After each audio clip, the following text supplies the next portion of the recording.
Đức ở đây chính là nền kinh tế lớn nhất tại châu Âu, mặc dù kinh tế nước Đức trong một vài năm gần đây thì cũng thường xuyên xảy ra những sự khó khăn.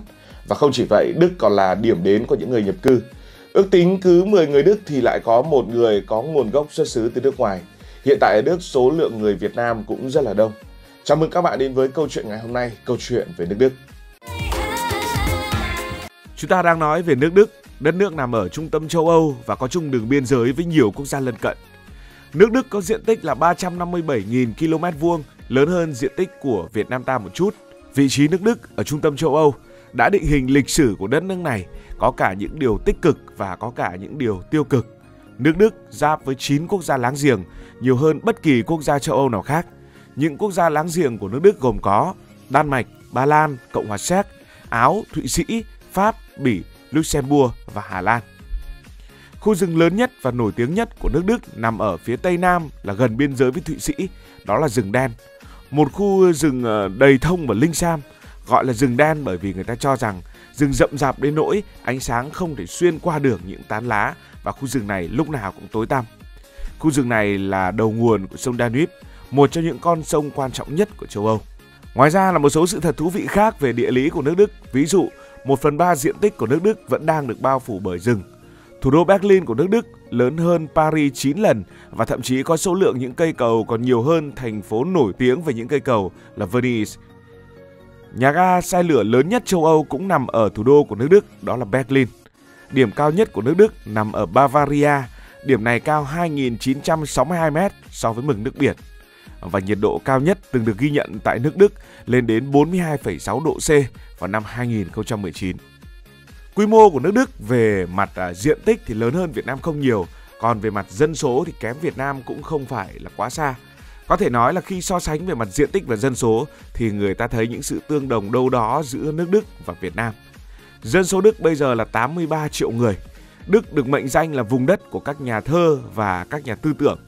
Người Đức nổi tiếng trong mọi loại hình nghệ thuật, đặc biệt là âm nhạc cổ điển. Người Đức thì tất nhiên là nói tiếng Đức. Mặc dù thoạt nghe tiếng Đức và tiếng Anh có vẻ rất khác nhau, nhưng lại có rất nhiều điểm tương đồng của hai ngôn ngữ.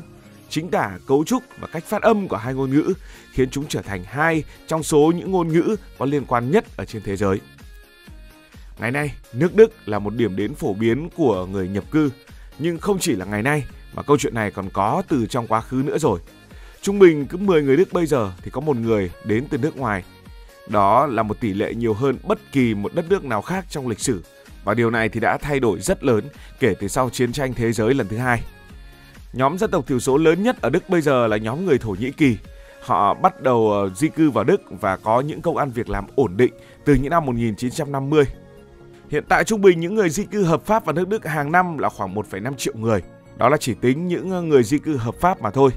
Trong bối cảnh làn sóng di cư đổ vào các nước châu Âu nói chung và Đức nói riêng tăng cao bất thường, thì nước Đức đang phải tiếp tục tìm kiếm những biện pháp nhằm ngăn chặn người di cư bất hợp pháp. Đây là một trong những quốc gia phải gánh vác trách nhiệm nặng nề nhất về di cư vào châu Âu. Nước Đức phải nói rằng đang trong tình trạng quá tải đơn xin tị nạn. Nhiều người di cư và những người tị nạn sau khi mà vượt biển Địa Trung Hải đến các nước Nam Âu thì họ thường không ở đây mà sẽ di chuyển tiếp đến Đức hoặc các quốc gia Bắc Âu thịnh vượng hơn để mà xin tị nạn. Nói về người Việt tại Đức thì người Việt tại Đức chính là nhóm người ngoại quốc gốc Á lớn nhất tại quốc gia này. Hiện tại có khoảng 90.000 người có quốc tịch Việt Nam đang sinh sống tại Đức. Thêm vào đó có khoảng 40.000 người di cư gốc Việt không chính thức hiện cũng đang sinh sống tại Đức. Và có khoảng 5.000 sinh viên Việt Nam đang học tập tại Đức.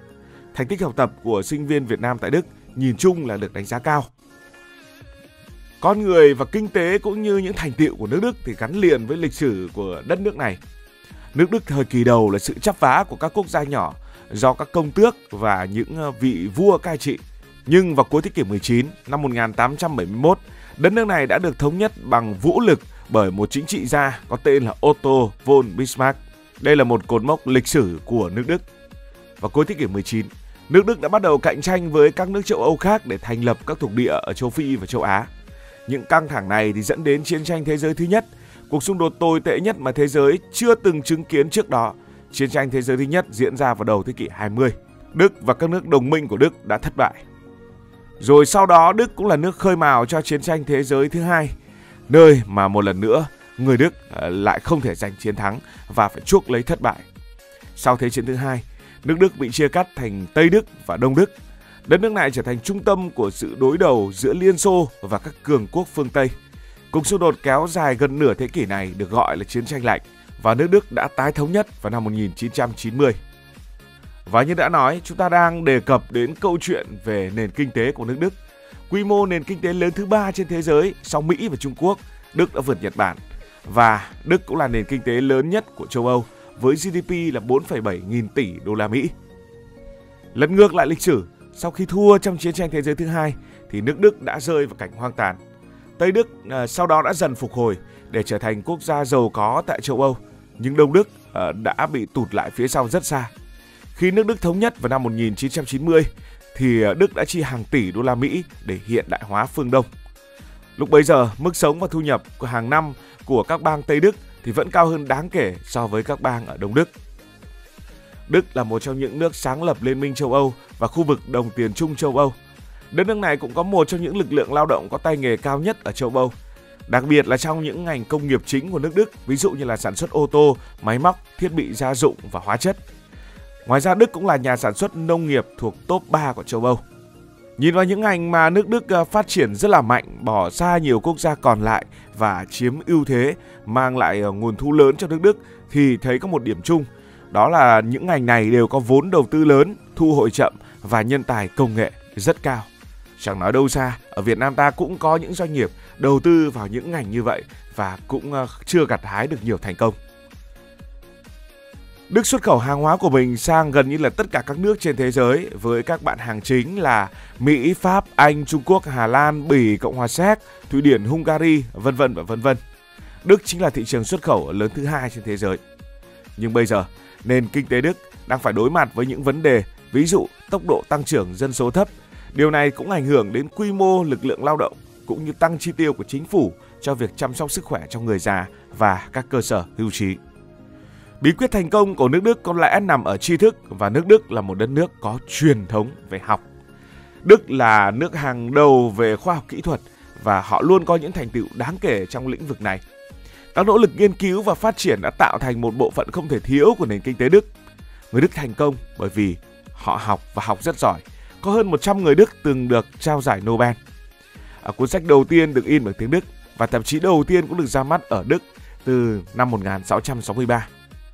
Hàng năm thì nước Đức xuất bản khoảng 94.000 đầu sách khác nhau. Đức là một đất nước có một nền văn hóa rất cao với 6.200 viện bảo tàng, 820 nhà hát, 130 dàn nhạc chuyên nghiệp và 8.800 thư viện. Chúng ta có thể kể đến một số phát minh nổi tiếng nhất của nước Đức, ví dụ như là máy tính tự động, ô tô, động cơ xăng, động cơ phản lực, máy nghe nhạc Walkman. Và thậm chí Fanta cũng được tạo ra tại Đức trong chiến tranh thế giới thứ hai sau khi siro Coca-Cola bị cấm nhập khẩu vào nước này. Đó là một chi tiết khá vui. Một đất nước kinh tế phát triển, những ngành công nghiệp quan trọng phát triển và một ngành công nghiệp cực kỳ quan trọng của Đức đó là ô tô. Từ Volkswagen cho đến Mercedes và BMW cũng như Audi, tất cả chúng ta đều biết đến các nhà sản xuất ô tô của nước Đức. Đức tự hào về ngành công nghiệp sản xuất ô tô của mình. Xe ô tô Đức vừa sang, vừa đẹp, vừa lịch lãm mà lại vừa tin cậy. Các nhà sản xuất ô tô Đức đã sản xuất hơn 11 triệu ô tô mỗi năm, trong đó có 6 triệu chiếc được sản xuất chính ở nước Đức. Độ tin cậy và sự chắc chắn của những chiếc ô tô Đức khiến nó trở nên phổ biến bởi những người lái xe trên toàn thế giới. Có ô tô tốt thì phải có đường tốt. Autobahn là hệ thống đường cao tốc liên bang của nước Đức. Với chiều dài gần 13.000 km thì nó phân bổ rộng khắp các bang của nước Đức. Đây là một trong những hệ thống đường cao tốc lớn và hiện đại nhất trên thế giới. Nó không có giới hạn về tốc độ, trừ những đoạn đô thị, trừ những đoạn bị dưới tiêu chuẩn, dễ xảy ra tai nạn hoặc là đang sửa chữa. Trong trường hợp thời tiết xấu, giới hạn tốc độ cũng được áp dụng. Ở những đoạn không giới hạn tốc độ vẫn có tốc độ khuyến cáo, tốc độ tư vấn, đó là khoảng 130 km/h. Các bang cũng có quyền đặt tốc độ giới hạn cho bất kỳ đoạn Autobahn nào mà họ quản lý. Tương tự hệ thống đường cao tốc Mỹ, hệ thống đường cao tốc của Đức cung cấp cho người lái một mạng lưới giao thông hiện đại.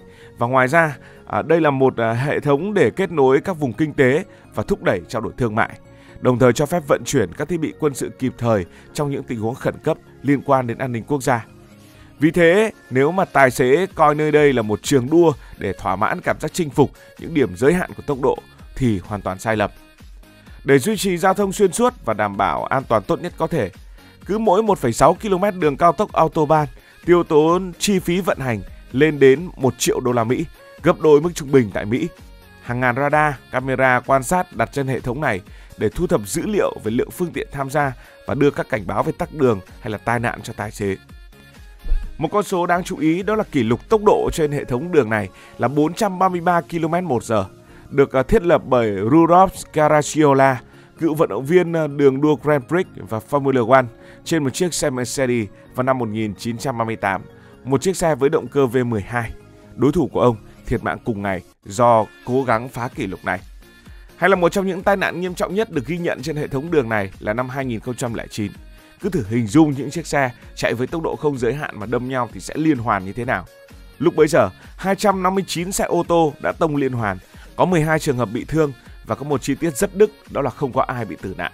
Cảm ơn các bạn vì đã quan tâm theo dõi câu chuyện này. Nếu cảm thấy thú vị, bạn có thể nhấn nút đăng ký kênh, bật chuông thông báo và chia sẻ. Còn bây giờ thì xin được nói lời chào tạm biệt.